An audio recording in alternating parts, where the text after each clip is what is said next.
Alright, so Vinny again here. Another problem solved. This is, I would say, a rare sort of problem, but 1993 Honda Civic EX. And what would happen is I would push down the driver's window, and it's got this auto thing, so it's pretty neat. And if you had it all the way down, you could not get it to come back up. You press the button, it wouldn't come back up unless you messed with the wire harness. Seems pretty common sense.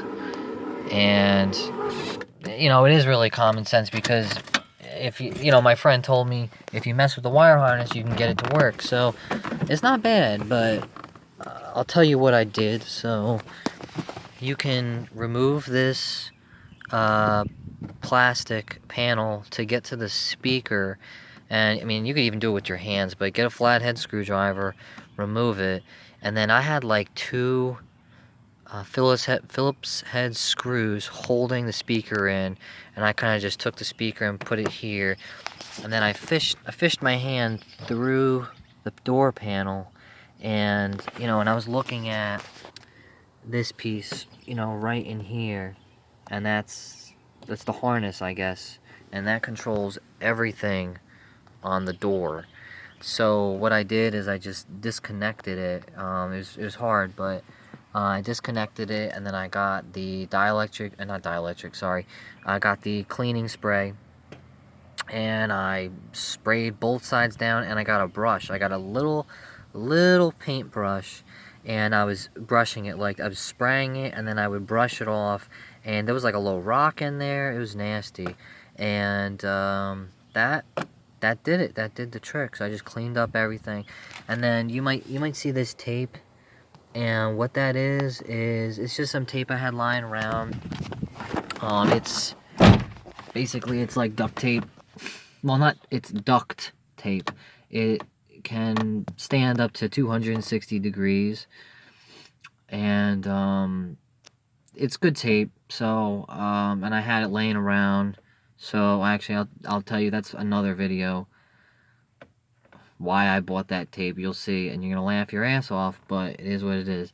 So I put that tape on there, and that's to prevent it from really getting dirty again, because I think what it is there's no wheel well. I can't remember what it's called, but there's no protection in the wheel well, the plastic in there, so all the rocks come up and it gets in there, and it got dirty, and that's why the door wasn't working that well anymore. So yeah, so that fixed that problem. Another thing I did is I cleaned and re-greased the sunroof. It's pretty nice now. It kind of does that little shaky thing, but it's 93. What do you expect? It's not supposed to be perfect. Ooh, why is it squeaking? Why is it doing that?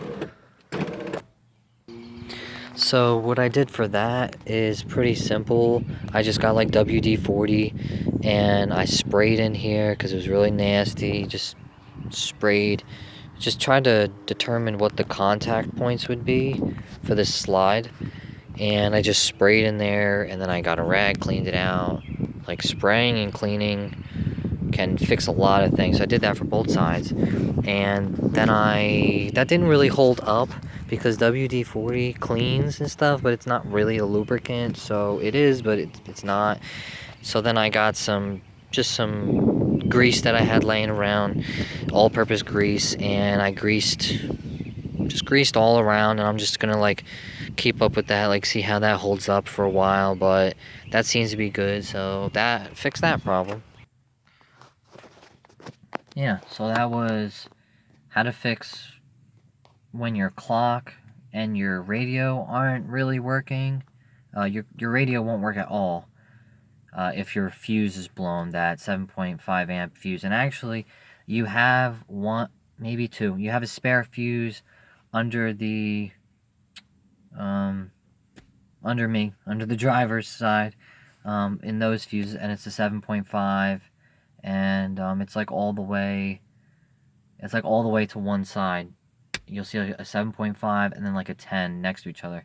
I think those are both spare fuses, but yeah, you can take the 7.5 out and put it in there, and that'll work fine. So that fixes the radio and the clock, and just, I guess, common sense, but just greasing up that sunroof, and that just makes it slide better, makes it work better. So that's it for now. See you guys later.